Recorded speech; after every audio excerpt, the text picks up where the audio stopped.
YouTube, what's going on, man? Your boy Eisner's Tactical, back with a quick one. I don't know about how quick this gonna be. I don't know about quick, but I got a video for you. Yeah, man. I was just thinking, like, what's the difference between self-defense and home defense? Oh, by the way, man, that little rag I was telling y'all about would come with those little with the Holosun. Yeah, I found that too. And I found my key. Well, I didn't lose this. It was just in a box. But to adjust, to adjust the sights and all that kind of stuff, the little Holosun key. And then I found that little rag. So that little rag, it does work, man. I ain't gonna lie. It does work. I ain't gonna lie. I got to figure out how to transport that thing around. But for the most part, when I'm out in the public, I ain't really tripping off no dirty ass window on the fucking red dot, man. Hope everybody's doing well. But yeah, man. So I think, since the election's coming up, and they're gonna start playing with the little gun laws like they normally do. So I think it was a good time to do a video on the differences between self-defense, pretty much in the general public, and then home defense inside your house. YouTubers want you to know, you will see firearms. They are all unloaded, safety check. There's nobody's around, safe control environment. I did click 18 over for my content. I'm a grown ass man in my own house, nobody around. I don't know what this is all about. Monetize it if you want, no big deal. But yeah. So let's get into it real quick, man. Oh man, I got my water here, still drinking out of it. I'm gonna start drinking my water out of this big ass jug right here until I get a water sponsor. And then your name would appear here. No, I was messing with you. But yeah, so the difference between self-defense and home defense. This off top, man.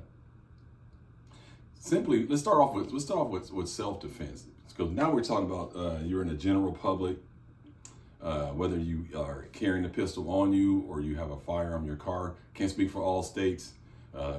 Clearly, being in Louisiana, one of the freest states in the union, so self-defense is applicable in almost every scenario, other than government buildings, this, that, airport, blah blah blah. We know all the spots they don't want you to have them, but when you're traveling about, going to your little grocery store, market, whatever, you good, and you can defend yourself. So it depends on what state you're in. That's going to make a big difference on how you can defend yourself.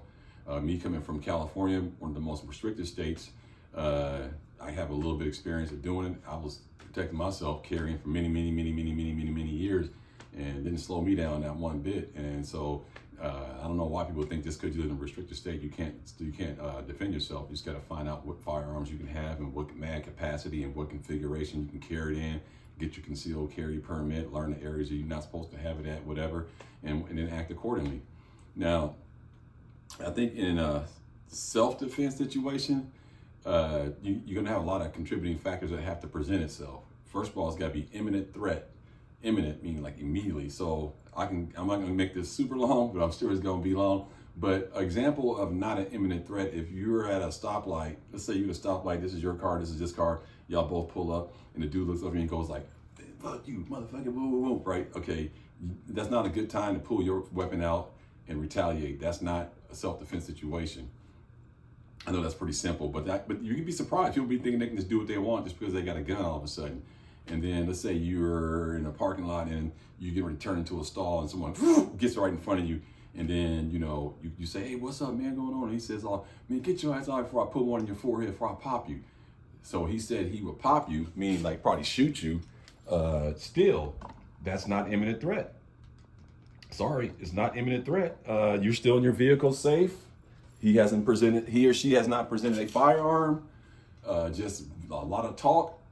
That's not imminent threat. Now, again, someone might chime in and say, oh, in Florida, that can be considered a threat. And we got to stand your ground, whatever. Okay, go for it. Okay, we'll get to that later, you Floridians, if you guys believe that's actually going to work for you in a courtroom.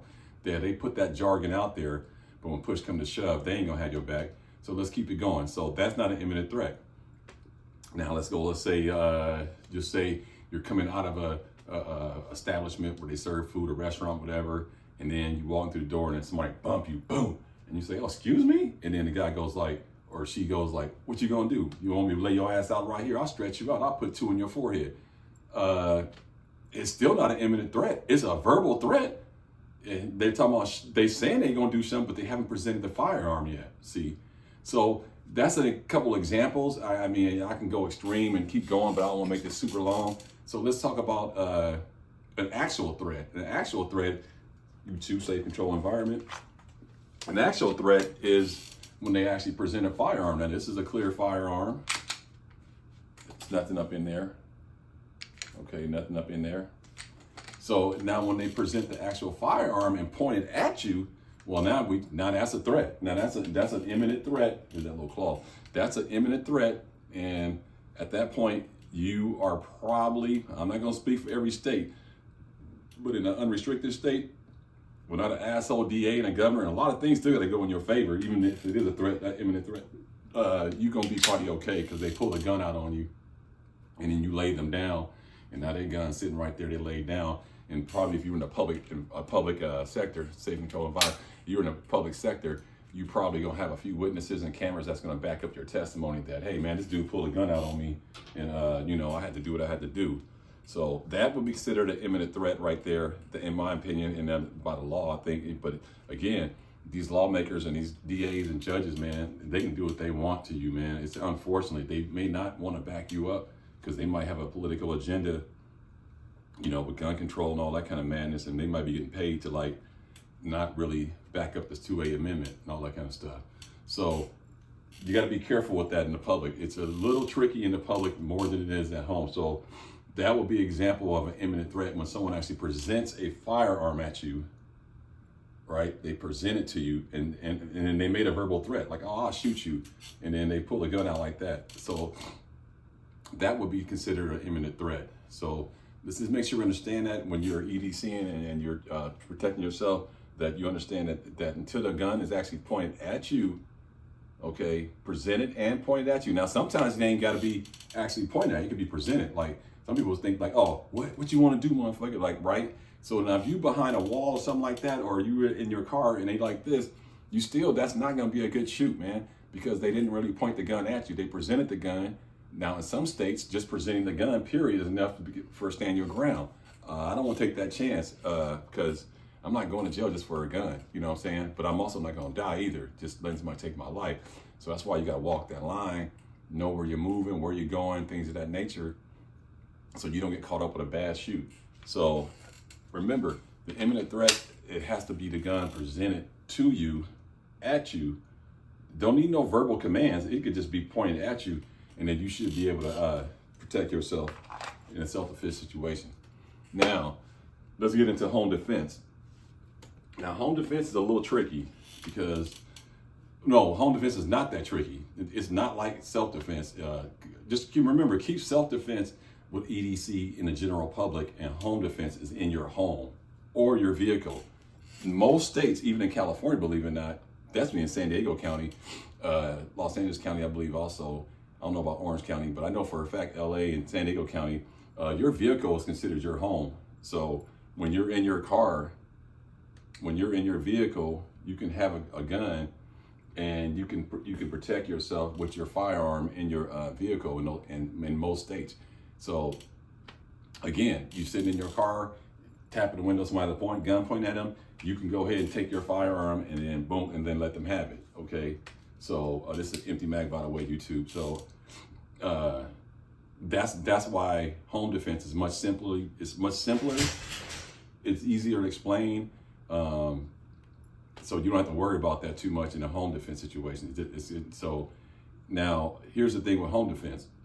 You got to be careful with over penetration. That's shower curtain. I gotta fix that. But in a home defense situation, the main thing you need to be concerned with is, so you hear a bump in the door, boom, boom, boom, right? And let's say the person hasn't actually entered your home yet, and you look in your camera, they like scrambling around trying to jimmy the locks and all that kind of stuff. Now, if you shoot through the door without seeing a firearm, it could be a problem. It could be problematic. But if you see firearms and they're trying to break into your door, I think you got a good shoot going. Now you have a good shoot because they're trying to break into your home, and you see a firearm. They got firearms in their hands, and that's all you would need in a really good shoot in a home defense is that the firearm has been presented, they're trying to pry into your home, and then you let loose through the door. That could be a good shoot. Now, a bad shoot would be probably if they didn't actually have any firearms presented or shown to you, and they weren't actually inside your home. And that's why I say, and someone said, oh, don't say that because, well, I don't give a shit. I'm going to say it anyway. That's why I say let them get inside of your home and then lay their ass out. Because now they already breached your doorway in your home, fully all the way in, 2 or 3 steps. Let them get deep up in there. And then you go ahead and boom, send their ass where they got to go. You see what I'm saying? So that's why home defense is much more easier. And here's the other thing with home defense. You don't have to worry about, like, when you're in the public and you're drinking, in a self-defense, go back to self-defense, and you're drinking at, let's say you're at your local little sports bar having a couple of drinks, and you got a firearm on you, go out in the parking lot, someone pulls a gun out on you, you shoot them. You still got to deal with the alcohol, breathalyzer, all that kind of stuff. I'm not saying it's going to get you a bad shoot, but under the influence, a dirty ass DA or ADA, he could probably say, well, he or she could say, well, that's not a good shoot because they're under influence of alcohol, and there's not no alcohol allowed, there's no firearms allowed in that establishment. So that's the tricky part. So you can't be under influence of marijuana, alcohol, a prescription drug, stuff like that in the general public, and then think you're gonna get a good shoot. It's just not gonna happen. Now, you can do what you want. Certain states somebody's gonna chime in and say, oh no, this, that. Yeah, certain people who can do what they want. Obviously, Hunter Biden, he can just lie on an FFL sheet saying that he'd never been arrested for this and that and the other, and he doesn't even go to jail. You and I has to be locked up still to this day. So clearly, some people can do what they want and get away with it because they got power, money, and then they got a lot of people behind them. But if you're just an average little normie like me, just work, pay your bills, and go to church and mind your business, no, man, it ain't that easy for us in the general public to shoot someone that's trying to take our life. So know the rules in your state and all that kind of stuff and what's going on before you think about carrying. If you're watching this video and you think about EDC and carrying, man, make sure you understand what you're doing. You're training with your pistol, knowing the velocity of these bullets that's flying. 9mm is a super fast bullet. Unlike people think, jagged hollow points, they do penetrate pretty deep, man. People think like, oh, it just stopped right there. That's not true, man. There's a lot of ballistic reports out on jagged hollow points. They're still traveling. So that's why people like myself like big fat calibers to carry 40 cal and 45. I don't really carry that, I ain't gonna lie, but I like everybody know how to carry my Glock 23, even though I got my Glock 19 now. But I like those rounds because they're a little slower, especially in home defense. I like the 45 ACP a little slower. With a bigger, 230 grains, boom, hit you in your chest, it's gonna really hurt. 40 Smith & Wesson, 185 grains, boom, it's gonna hurt. And then you get down to 9mm bullet, 114, 124 grains, still gonna put somebody down, but not a lot of bump. So you might have to put more rounds down range, and that's where the overpenetration and missing shots can come in at. So home defense, again, a little more defined and a little more easier to read legally wise. Not as hard as in the public, and that's why shotguns are great for home defense because you got this projectile shooting 9mm bullets versus a handgun 1 bullet. So this has 9 in each shell, and then once you get on target, chances are you're gonna hit your target. You still gotta aim with a shotgun. You just can't point and shoot. That's a myth. You still gotta aim. You can miss with a shotgun still because that close range inside of 15 and in, this wad is not gonna open up. It's not gonna open up like that. Now at 25, 20, yeah, it'll open up a little bit for you. It'll open up a little bit for you, and those nine pells are gonna spread out. But with using that federal or double-aught buck in 10 yards and in, it's not gonna open up. It's just like shooting a slug, okay? And that's why some people use birdshot, number 7, they use number 8, stuff like that. But me, I don't really have no problem with over-penetration because it's laid up, my house is brick. And so the outside structure walls are, and so it ain't gonna go nowhere. And that's why I like double-aught buck. So let me know what you guys think, man. Self-defense, home defense, some of the differences. When you're choosing your firearm for your home defense, choose wisely. If you're watching this, you live in an apartment complex, you may not want 5.56. You may not want 300 blackout. It may not that may not work for you, man. Maybe a pistol might work better, or maybe a shotgun might work better. And these make sense too to the DA and prosecutors when they see shotguns used in self-defense and home defense. They might kind of look down upon a 5.56 or 300 blackout, may try to make you an example or something like that. So These calibers are a little bit more, I wouldn't say lethal. They're all lethal, but the 5.56 300 blackout 7.62 by 39, those calibers, you need a bigger layout, bigger layout for your home, and make sure you don't have over penetration. But again, 9mm jagged hollow points do over penetrate to a certain degree. There's a lot of testing out there. It's not like people think like, oh, it just stops right there. No, they still can drive forward if there's nothing really with a lot of resistance that's going to stop it. So just something I want to bring up, man. The election's coming up. I don't want nobody getting caught up, you know what I'm saying? Again, if you're watching this video and you're a hothead and you're thinking about like, oh, I want to get into concealed carry and protect myself, I suggest you don't do it. If you know who you are, you know you're a hothead, you know, like you easily triggered. Shout out to Easily Triggered. He has a YouTube channel, Easily Triggered. If you know you're that person, just look in the mirror, man. Ask yourself, man, let me go take some anger management. Let me go, let me do some yoga. Let me go do some meditation and calm myself down and get yourself ready to be carrying a pistol every day in the general public. Because if you are a hothead and you don't like people bumping into you, touching you, flipping you off, cutting you off in traffic, you're not a good candidate to be carrying a firearm, because all you're going to do is wind up in jail on an unjustifiable shoot, and you can throw your whole life away because of a bad attitude. So carrying a pistol is a lot of responsibility in general public, and it's not for everybody. And you have to be cool, level-headed, and you may not be able to frequent certain spots that you used to when you didn't carry, and you won't probably be able to go out at certain hours in certain events because of that. So it's just something to think about. A lot of guys can chime in and tell you like they carry every day, but they don't do everything that everybody does that doesn't carry. Like some people don't go to street fairs, they don't go to amusement parks, they don't go to bars and restaurants. They might go to restaurants, but they don't go to bars and sports bars and nightclubs. They don't go out after sundown.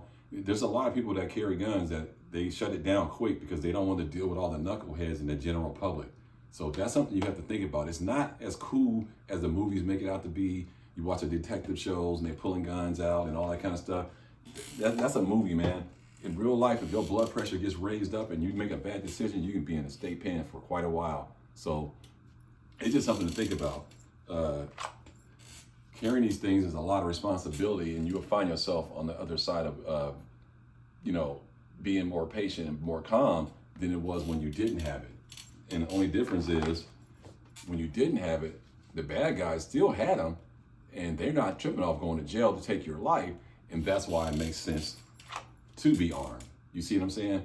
But the only difference is your mind has to be in the right place, and you have to be focused. And you can't be on the influence of drugs, alcohol, and prescription painkillers and stuff like that, because you won't be thinking level-headed. You see what I'm saying? And also, if you're inebriated handling these firearms, you can actually shoot yourself. Y'all remember the wide receiver Plaxico Burress shot himself in that nightclub? You know what I'm saying? That was a bad scenario right there all the way around. And so that's just something to think about. And I just wanted to bring that up. Is we need to be very calm, very level-headed if you're going to be carrying. Now let's get back to home defense. Different ball game. You can be drinking, sitting back on the couch, having a nice little whiskey or something like that, or a little cold beer, watching the game. Boom! Door kicks in. Bam! Wow! Wow! Wow! Wow! Wow! Wow! You good, man? Don't worry about your little drink. That's your house. You can drink in your house and have your firearms. Now I suggest when you drink in your house, don't play with your firearms. Don't be sitting there just fiddling with them and popping mags out and doing all that little stuff while you're drinking. You know, because you're inebriated, so you're not thinking. Your head's not clear. You might slip up and forget you got a round up in there, and you go do a dry fire and you just blast something or someone. So remember, when you're in home defense and you're just sitting back on the couch or drinking a beer, leave the gun there. Just don't be touching it a lot. Have it ready to go how you want it, but just leave it right there. Do your thing, go to sleep, boom, wait for the bump, whatever, then do it. But just don't be having it, just messing around, fumbling with it, charging it, and all that kind of stuff, because you're going to forget because you're drunk and you don't know what you're doing. But yeah, you can drink in your house, do or smoke your weed if you're in a legal state that sells weed recreationally, or you got a medical marijuana card and you in your home. Fuck that shit. Hell yeah, smoke away, drink away. But remember, in the general public, you can't do all that. So that's my little message for you guys, man. Home defense versus EDC, self-defense, and the differences, and how the law might look at it, how the police might look at it, the DA. All these people are going to contribute on how you get away with they're going to go about prosecuting that shooting. That's why you need to really focus on your local politics. I know everybody's caught up on the presidential election, but you need to be knowing who's going to be your next sheriff and your next DA and city council member and chamber of commerce, school superintendent, the attorney general. All this stuff matters. That's how stupid Kamala Harris got her butt into the position she is. No one was paying attention to all her bad behavior when she was a lawyer, state prosecutor, attorney general. No one was paying attention to her because those snaky ass Gavin was, everybody was worried about him, but they weren't worried about this chick coming up the pipe. And now look where we're at. That's why you got to pay attention to local government, local politics. The next slime bag is probably your local fucking mayor. You know what I'm saying? So pay attention to your mayor. Find out who that scumbag is, or who that scum, or who she is. And if you don't like her, get her ass up out of there, vote her up out of there. That's why stay focused on your local politics. Don't worry about that national shit too much, man. Anyway, man, I'm gonna let y'all go and just let me know what you guys think about this video. Self-defense versus home defense, and the biggest differences is what you can do legally, basically, and that's a big difference, man. So hey, like, comment, subscribe, man. Appreciate everybody stopping by. Again, carrying this is a lot of responsibility. Be smart with it. Be responsible. Train. Pick the right ammunition. Understand the lay of your land, and you should be all right. And when you're in the general public, try to be bone sober. Be sharp. Head on the swivel. Be patient. Be calm, but also be ready. Like, comment, subscribe, man. It's your boy Eisner's Tactical, man. Everybody stay blessed. Ooh, yeah, that rag definitely cleans that window a lot better. Peace.